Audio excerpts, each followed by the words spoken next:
Bigla akong na-trigger sa lahat ng pagtitiis ko sa kanila. Nakikita ko yung jowa ko umiiyak dahil sa kanila. Dahil sa Team Happy.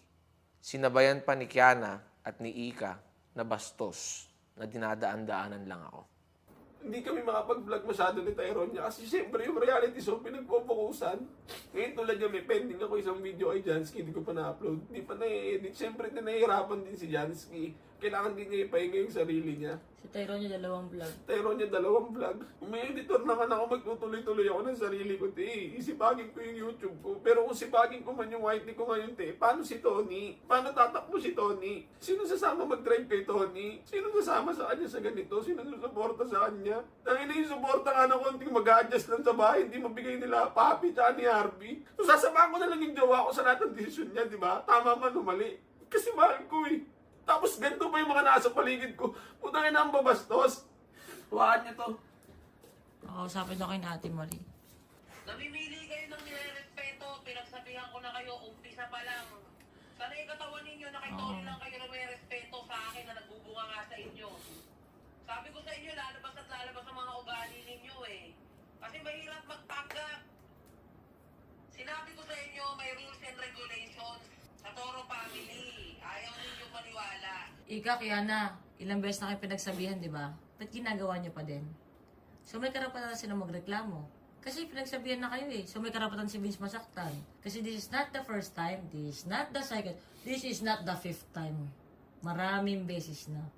Hindi naman siya magiging big deal sana sa akin kung hindi niro-roll ni Ate Marie. Pero puta, pagpasok ko pa lang sa Toro family, yun lang ang pinakiusap sa akin ni Ate. Galit ka man sa tao o hindi. Masaya man or malungkot ang araw. Puta, matuto kayong bumati. Hindi din na ako ganyan dati. Huwag kayong mag-alala. Dumaan din ako sa, hindi ko alam kung paano ko bebesuin sila Ate, sila Tony. Pero never kong pinaramdam kala Tony na hindi ako bumati. Kumakaway ako agad. Hindi dadaan-daanan. Alam niyo ba kung kanina nagsimula yung suwag sa ulo? Sa akin nagsimula yung suwag sa ulo sa Toro family kasi hindi nga ako bumibeso. Yung ganun sa ulo, sa akin nagsimula yun. Pero lahat yan nagkikiss, lahat yan nagbibeso. Kahit mga pinsan niya si Papa King, si Harvey, puta yung suwag sa ulo. Sige, ito na lang ko gagawin ko, Tony, tsaka Ate. Hindi talaga kasi naiilang ako lumapit sa inyo. Susuwag na lang ako sa ulo. Total Toro family naman tayo.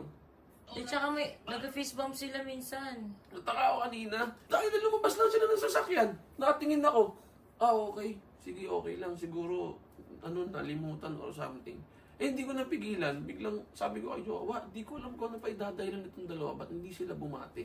Tsaka hindi ako nanlilimos ng respeto, ha? Hindi ako nanlilimos. Ang akin lang, yung tinuro lang ng mama ng bahay. Kahit yun lang.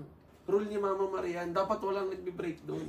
Kasi paglabas nyo, makakasanayan nyo rin, marunong kayong magbigay ng ano sa tao. Hindi lang dito sa loob ng bahay. Pati sa labas, matututunan nyo lahat ng tinuturo nila. Pag kasi si Vicente tumawag na sa akin, ibig sabihin nun, punong-puno na siya. Ibig sabihin nun, ate, I need help. Hindi yun yung nagpa-trigger sa sakit ko. Nagpa-trigger sa akin yung naririnig ko kay Jowa na yung Team Happy ayaw na naman mag-adjust. Bigla lang bumalik sa akin lahat. Yung ginawa sa akin ni Tyrone niya kagabi. Alam mo, sobrang sakit nun. Sobrang sakit nun nangyari kagabi. Pero hindi ko piniling ikwento kay Jowa. Bakit? Nagtatrabaho siya. Ito yung pinupoint ko. Buti pa kayo, nakakapaglabas kayo ng problema sa partner ko. Ako, mas iniisip ko yung trabaho niya. Anong nakakapal yung mga mukha ninyo, kaya magsumbong pa kayo na magsumbong. Tapos pagdating sa akin si Jowa na puno na sa lahat, puta ako na yung inaaway. Ako na yung sisigawan. Tapos sabi ko, ano ba nangyari sa'yo? Ba't ang init ng ulo mo ha? Pasensya ka na nga, sabay-sabay lang.